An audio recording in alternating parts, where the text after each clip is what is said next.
ગીર સોમનાથથી કોંગ્રેસની ખેડૂત આક્રોશ યાત્રાનો પ્રારંભ થયો અને સોમનાથથી દ્વારકા સુધી ટ્રેક્ટર માર્ચ રૂપે આ યાત્રામાં મોટી સંખ્યામાં ખેડૂતો અને કોંગ્રેસના અગ્રણીઓ જોડાયા છે। રાજ્યના ખેડૂતોની હાલત સુધારવા, ટેકાના ભાવે પાક ખરીદી અને જમીન માપણીના પ્રશ્નો સહિત વિવિધ માંગણીઓને લઈને યાત્રા શરૂ કરવામાં આવી છે। આ યાત્રા 6 થી 13 નવેમ્બર દરમિયાન સૌરાષ્ટ્રના 10 જિલ્લાઓમાં 900 કિલોમીટર સુધી ફરશે। પાક જે છે પાક વીમા યોजना એ ફરીથી ચાલુ કરો, આ માંગ સાથે આજે કિસાન આક્રોશ યાત્રાની શરૂઆત કરવા જઈ આજે અહીંયાથી આ યાત્રા ચાલુ થાય છે। 10 તારીખથી ઉત્તર ગુજરાતમાં પણ યાત્રા ચાલુ થાય છે। સૌરાષ્ટ્રમાં અમે છીએ તો અમે આગેવાની કરીએ છીએ, ઉત્તર ગુજરાતના ખેડૂતો આગેવાની કરે છે, એવી જ રીતે દક્ષિણ ગુજરાતમાં પણ યાત્રા ચાલુ થશે। ટેકાના ભાવે ખરીદી જાહેરાત અંગે ભાજપના સહપ્રવક્તા હિતેન્દ્ર પટેલનું નિવેદન સામે આવ્યું છે। ખેડૂતોને પૂરતી સહાય માટેનું સરકારે આશ્વાસન આપ્યું છે। ખરીદી પૂર્ણ થયાના 7 દિવસમાં ખેડૂતના ખાતામાં નાણાં મળી જશે તે પ્રકારનું નિવેદન આપવામાં આવ્યું છે।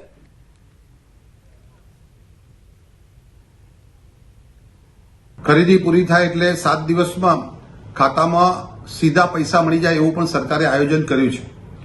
મને મુખ્યમંત્રીશ્રીને અભિનંદન પાઠવું છું કે આ આફતની પરિસ્થિતિમાં સ્વયં એ ગામડે જઈ અને પરિસ્થિતિનો તાગ મેળવ્યો છે।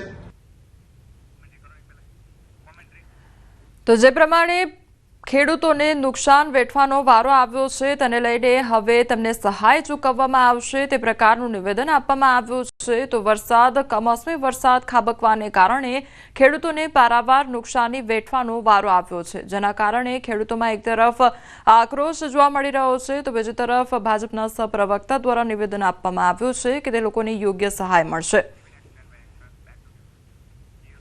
પ્રથમ જ્યોતિર્લિંગ સોમનાથ મંદિર ખાતે પ્રતિવર્ષ કાર્તિકી પૂર્ણિમાની મધ્યરાત્રિના 12 કલાકે અદ્ભુત ખગોળીય સંયોગ રચાય છે, જેને કહેવાય છે અમૃત વર્ષા સંયોગ। સોમનાથ જ્યોતિર્લિંગ ધ્વજદંડ અને ચંદ્ર એક હરોળમાં આવે છે, ત્યારે ચંદ્ર પોતાના પ્રકાશથી સોમનાથ મહાદેવનો અભિષેક કરે છે।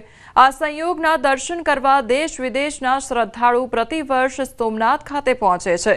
વર્ષમાં માત્ર એક જ વખત ખાસ કાર્તિકી પૂર્ણિમાની રાત્રિએ ચંદ્રદેવ સોમનાથ મંદિરના શિખર પરનું ત્રિશૂલ ધ્વજદંડ અને સોમનાથ જ્યોતિર્લિંગ એક જ ક્ષિતિજમાં આવે છે। તો સોમનાથ મંદિરમાં રાત્રિના 11 વાગે મહાપૂજા પણ કરવામાં આવી હતી। કાર્તિકી પૂનમના દિવસે રાત્રે 12 વાગે વિશેષ મહાઆરતી કરવામાં આવે છે, મહાપૂજા કરવામાં આવે છે અને ખાસ કરીને કાર્તિકી પૂનમના દિવસે ચંદ્રમાં બરાબર રાત્રે 12 વાગે ભગવાન સોમનાથજીના મંદિરના શિખર ઉપર એટલે કે સીધી લીટીમાં એના દર્શન થાય છે। કાર્તિકી પૂર્ણિમાનું વિશેષ મહત્વ હોય છે કેમ કે ચંદ્રમા છે એની અમૃત વર્ષા આજના દિવસે ભગવાનનું શિવલિંગ, એનું શિખર અને ધજાદંડ પર આજના દિવસે આવતા હોય છે। બીજું એનું આજનું મહત્વ એવું હોય છે કે ત્રિપુરાસુર નામના રાક્ષસનો વધ મહાદેવે અહીંયા કરેલો હોય છે, જે આપણા જીવનમાં એનો અર્થ એવો થાય છે કે આપણે કામ, ક્રોધ અને મોહને આપણે એનાથી દૂર રહેવું જોઈએ। હાલ સમાચારોમાં બસ આટલું જ। વધુ સમાચાર માટે આપ જોતા રહો ન્યૂઝ 18 ગુજરાતી। નમસ્કાર।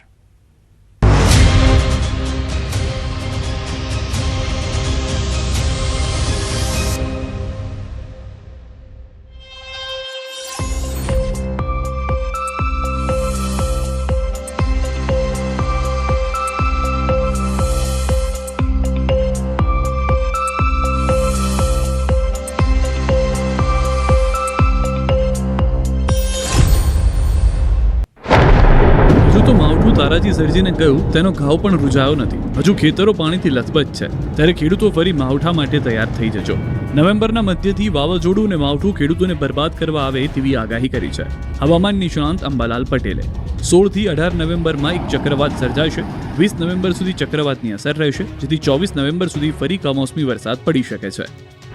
18 નવેમ્બરની આસપાસ 16 થી 18 નવેમ્બરમાં બંગાળ ઉપસાગરમાં એક ભારે ચક્રવાત સર્જાવાની શક્યતા રહે છે, જેના કારણે લગભગ 18 થી 20માં આ ચક્રવાતની અસર રહેશે અને તેનો ભેદ બંગાળ ઉપસાગરનો ભેદ અને અરબ સાગરનો ભેદ અને આ સમયમાં એક વેસ્ટર્ન ડિસ્ટર્બન્સ પણ આવવાની શક્યતા રહે છે, જેના ઇન્ટરેક્શનના કારણે ગુજરાતમાં ફરી વાતાવરણમાં 18 થી 24માં પલટો આવવાની શક્યતા છે. 18-24માં વાદળ વાયુ પણ આવવાની શક્યતા છે. રેનકોટ હવે માળીએ ચડાવી દેજો અને માળિયામાંથી ધાબળા, સ્વેટર, ગરમ જેકેટ અને ટોપી સહિતના ગરમ વસ્ત્રો ઉતારી લેજો, કેમ કે આવી રહ્યો છે કડકડતી ઠંડીનો રાઉન્ડ. હવામાન નિષ્ણાંત અત્રેય શેટ્ટીએ આગાહી કરી છે કે ગુરુવારથી આવી રહ્યો છે ઠંડીનો પહેલો જોરદાર રાઉન્ડ. ગુરુવારથી થવા લાગશે શિયાળાનો અહેસાસ. શનિવાર સુધીમાં કડકડતી ઠંડી પડી શકે. તાપમાન ગગડીને 10થી 12 ડિગ્રીએ પહોંચવાનું અનુમાન છે.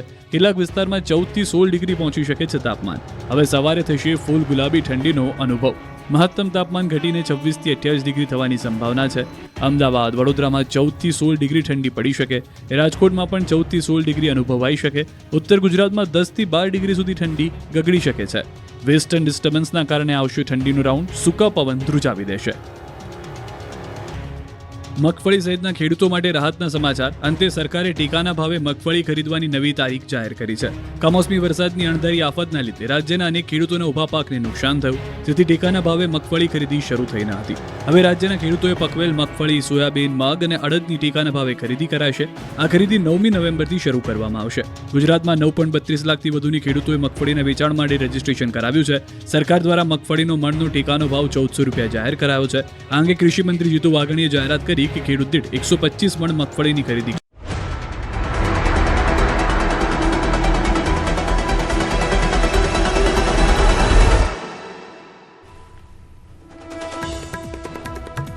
અમદાવાદમાં પાલતુ શ્વાનનો બાળક પર હુમલો. ન્યૂ મણિનગરમાં શરણમ એલિગન્સનો બનાવ. સીસીટીવી આવ્યા સામે.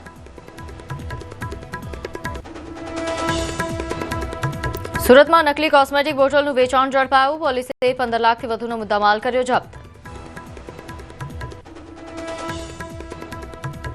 વડોદરાના કરજણમાં અકસ્માતમાં પિતા પુત્રનું મોત. મેથી ગામ નજીક કાર વૃક્ષ